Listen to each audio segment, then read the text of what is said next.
बिस्मिल्लाहिर्रहमानिर्रहीम। अस्सलामु अलैकुम नाज़रीन, उम्मीद है आप खैर व आफ़ियत से होंगे। अल्लाह ताला की ख़ास रहमतों के हमेशा हसार में रहें। आज मुआशरे के एक समाजी और माशरती पहलू पे बात करते हैं। एक कहानी, एक वाक़या या एक पहलू जो आपके सामने से गुज़ारना चाहता हूँ, और ये आज हर घर का चैलेंज है।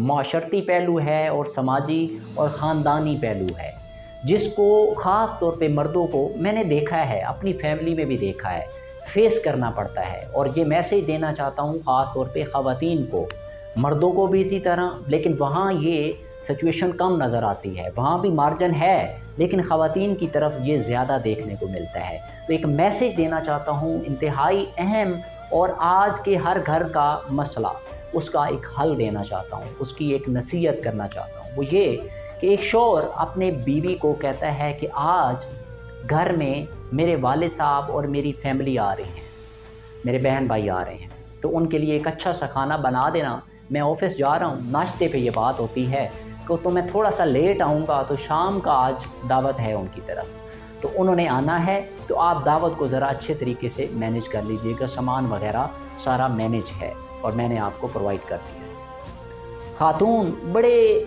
धीमे अंदाज में ये बात सुनती हैं और हाँ कर देती हैं। उसके बाद मियाँ साहब, शौहर साहब ऑफ़िस चले जाते हैं। सारा दिन अपना काम काज करने के बाद जो है वो फैमिली जो है, जब टाइम हो जाता है तो उसके बाद मियाँ साहब कॉल करते हैं खाने के वक्त पे कि क्या खाना तैयार हो चुका है। तो बीवी कहती हैं कि नहीं, कोई बात नहीं है, वो हमारे पास फ्रीज़र में कल का खाना पड़ा हुआ है, तो हम उसी को गर्म कर लेंगे, सब अच्छे से मैनेज हो जाएगा, ज़्यादा पैसे भी नहीं लगेंगे और ये मैनेज हो जाएगा।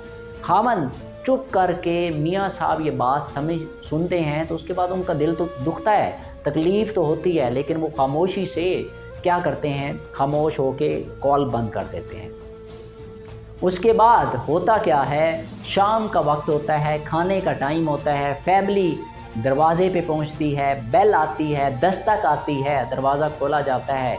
वो खातून देखती हैं तो सामने उसके अपने माँ बाप, उसकी अपनी फैमिली उसके सामने। वो खातून, उसके पैरों से ज़मीन निकल जाती है, क्योंकि उसने अपने माँ बाप और उसके माँ बाप में फ़र्क किया होता है।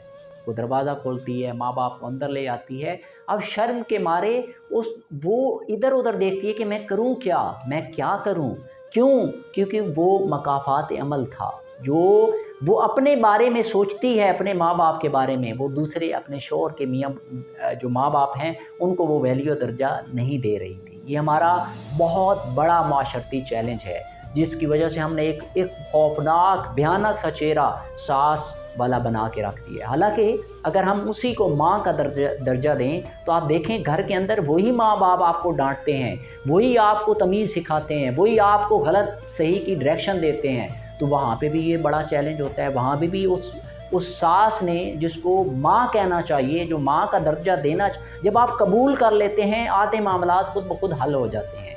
तो वो अब कहती है कि मैं करूँ क्या। मियाँ साहब को कॉल करती हैं, मियाँ साहब कॉल नहीं लेते, फिर ले लेते हैं, आखिरकार कॉल्स पे कॉल जाती हैं। तो वो आगे से कहते हैं कि अब संभालो, ये तुम फ़र्क करती हो, मैं फ़र्क नहीं करता, इसलिए मैंने माँ बाप का कहा था, इसलिए बहन भाइयों का कहा था। तुम्हारे यहाँ ये फ़र्क है। आज से तुम्हें एक नसीहत है कि जैसे अपने घर वालों को समझती हो, इसी तरह मेरे घर वालों को भी समझो। जब ये डिफरेंस ख़त्म हो जाएगा, तो ये खुद ब खुद हालात, ये तल्लाक़ात, इसमें मोहब्बत, प्यार, उल्फत पैदा हो जाएगी और हम एक लेवल पे आ जाएंगे। तो आज ये छोटी सी बात के ज़रिए एक बहुत बड़ा मैसेज है फैमिलीज़ के लिए, चाहे वो मर्द हज़रात हों और चाहे वो ख़वातीन हज़रात हों। उन सब के लिए एक मैसेज था कि हमारे माशरे का बहुत बड़ा चैलेंज है, और मैं इसको फैमिली, सोसाइटी, ख़ानदान के अंदर बड़ी गहराई के साथ देखता हूँ कि ये बहुत बड़ा चैलेंज बनता जा रहा है। खुदारा अपने माँ बाप की तरह दूसरों को माँ बाप समझेंगे, तो आपके माँ बाप को कल वही लोग इज़्ज़त देंगे। आपकी बेटी किसी के घर जाएगी, वो किसी को इज़्ज़त देगी, तो आपकी बेटी किसी के घर आएगी, आपके घर आएगी, तो उसको भी ऐसे ही इज़्ज़त मिलेगी।